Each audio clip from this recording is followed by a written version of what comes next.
தேர்தல் பணியில் ஈடுபடவுள்ள அலுவலர்கள் தபால் வாக்கை செலுத்த இன்றே கடைசி நாள் என்று தேர்தல் ஆணையம் தகவல் தெரிவித்துள்ளது. மக்களவைத் தேர்தல் ஏற்பாடுகள் குறித்து தமிழக தேர்தல் அதிகாரி சத்யபிரதா சாஹூ செய்தியாளர்களுக்கு பேட்டியளித்தார். அப்போது மக்களவைத் தேர்தல் பணியில் சுமார் 5 லட்சம் அரசு ஊழியர்கள், ஆசிரியர்கள் ஈடுபட உள்ளதாகவும் அவர்களில் 1 லட்சத்திற்கும் மேற்பட்டோர் தபால் வாக்கை செலுத்த விண்ணப்பங்களை அளித்திருந்தனர். தபால் வாக்கை செலுத்துவதற்கான கால அவகாசம் இன்று மாலையுடன் நிறைவடைகிறது. அதன் பிறகு தபால் வாக்கு பெற விண்ணப்பித்திருந்தாலும் வாக்கை பெற்று பூர்த்தி செய்து அளிக்க முடியாது என்று தெரிவித்தார். RSS சித்தாந்தத்தை எதிர்த்து காங்கிரஸ் தொண்டர்கள் வீதியில் இறங்கி போராட வேண்டும் என்று ராகுல் காந்தி வேண்டுகோள் விடுத்துள்ளார். இந்திய அரசியல் சாசனம் மற்றும் நாட்டின் ஜனநாயக கட்டமைப்பை சிதைக்கிறது பாஜக. தேர்தல் ஆணையம் உள்ளிட்ட தன்னாட்சி அமைப்புகளின் சட்ட கட்டமைப்புகளை RSS பாஜக அழிக்க நினைக்கிறது. காங்கிரஸ் தொண்டர்கள் தான் நாட்டின் பாதுகாவலர்கள். சிறப்பான தேர்தல் அறிக்கையை காங்கிரஸ் வெளியிட்டுள்ளது. நாட்டு மக்களிடமிருந்து கோரிக்கைகளை பெற்று தேர்தல் அறிக்கையில் இடம்பெற செய்த காங்கிரஸ் தொண்டர்களுக்கு நன்றி. நாம் அனைவரும் ஒன்றிணைந்து பாஜகவின் சித்தாந்தத்தை வீழ்த்துவோம்.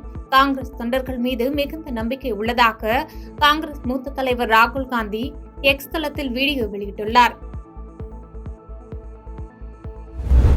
விபத்தை ஏற்படுத்திவிட்டு லாரியை நிறுத்தாமல் சென்ற ஓட்டுநரிடம் விபத்தில் சிக்கியவர் லாரி மீது ஏறிக்கொண்டு வாக்குவாதத்தில் ஈடுபட்ட வீடியோ இணையத்தில் வைரலாகி வருகிறது. தெலுங்கானா மாநிலம் ஹைதராபாத் நகரில் இருசக்கர வாகனத்தை இயக்கி வந்த நபர் மீது லாரி ஒன்று மோதியது. இதனால் இருசக்கர வாகனம் லாரியின் அடியில் சிக்கி சேதமடைந்தது. உடனே இருசக்கர வாகனம் ஓட்டி வந்த நபர் லாரி மீது ஏறி ஓட்டுநரிடம் வாக்குவாதத்தில் ஈடுபட்டார்.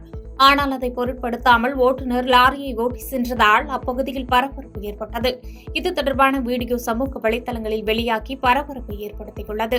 அந்த வீடியோவின் உண்மை தன்மையை போலீசார் ஆய்வு செய்து வருகின்றனர்.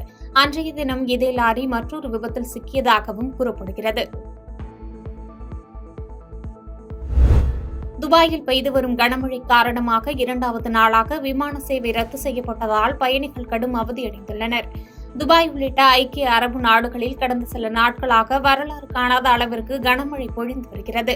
இதனால் துபாயின் முக்கிய நகர் பகுதிகளில் வெள்ளம் சூழ்ந்துள்ளது. பல்வேறு இடங்களில் இருசக்கர வாகனங்கள் மற்றும் கார்கள் மிதக்கின்றன. அதே சமயம் சர்வதேச விமான நிலையத்தின் ஓடுபாதையில் வெள்ளம் சூழ்ந்ததால் விமானத்தை இயக்கவும் மற்றும் விமானங்களை தரையிறக்கவும் முடியாத சூழ்நிலை ஏற்பட்டுள்ளதால் விமான சேவைகள் ரத்து செய்யப்பட்டுள்ளன. அந்த வகையில் துபாய், ஷார்ஜா, குவைத் நகரங்களுக்கு சென்னையிலிருந்து செல்லும் 5 விமானங்களும் மறுமாக்கத்தில் இருந்து சென்னைக்கு வரக்கூடிய 5 விமானங்களும் நேற்று ரத்து செய்யப்பட்டன. இந்நிலையில் சென்னையிலிருந்து துபாய், குவைத் மற்றும் ஷார்ஜா செல்லும் 12 விமானங்கள் 2வது நாளாக இன்று ரத்து செய்யப்பட்டுள்ளது. இதனால் விமான பயணிகள் கடும் அவதியடைந்துள்ளனர். உக்ரைனுக்கு எதிரான ரஷ்யா படையெடுப்பு 2 ஆண்டுகளை கடந்தும் தொடர்ந்து நீடித்து வருகிறது. பல நகரங்களை ரஷ்யா ஆக்கிரமிப்பதும் உக்ரைன் அதனை மீட்பதும் பதிலடி கொடுப்பதும் தொடர்ந்து வருகிறது. இந்நிலையில் நேற்று ரஷ்யாவின் 3 ஏவுகணைகள் உக்ரைனின் செர்னிகிவ் நகர் மீது அதிரடியாக தாக்குதல் நடத்தின. இதில் பொதுமக்களில் 17 பேர் உயிரிழந்தனர். இந்த தாக்குதலில் 3 குழந்தைகள் உட்பட 60 பேர் காயமடைந்தனர். மேலும் இந்த தாக்குதலில் 8 அடுக்குமாடிகளை கொண்ட உணவகம் உட்பட 10க்கும் மேற்பட்ட கட்டிடங்களும் சேதமடைந்தன. 20க்கும் மேற்பட்ட வாகனங்கள், மருத்துவ மற்றும் கல்வி மையங்களும் சேதமடைந்தன. வீடியோ இணைப்பு வழியாக உரையாற்றிய உக்ரைன் அதிபர் ஜெலன்ஸ்கி, இஸ்ரேல் நாட்டிடம் இருப்பது போன்று வான்வழி தாக்குதல்களில் இருந்து தற்காத்துக் கொள்ளும் வகையிலான பாதுகாப்பு விஷயங்கள் தங்களுடைய நாட்டிற்கு வேண்டும்.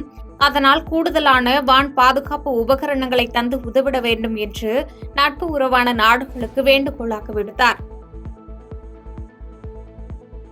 பாதகம் செய்பவரை கண்டால் நாம் பயங்கொள்ளலாகாது பாப்பா. மோதி மிதித்து விடு பாப்பா, அவர் முகத்தில் உமிழ்ந்து விடு பாப்பா.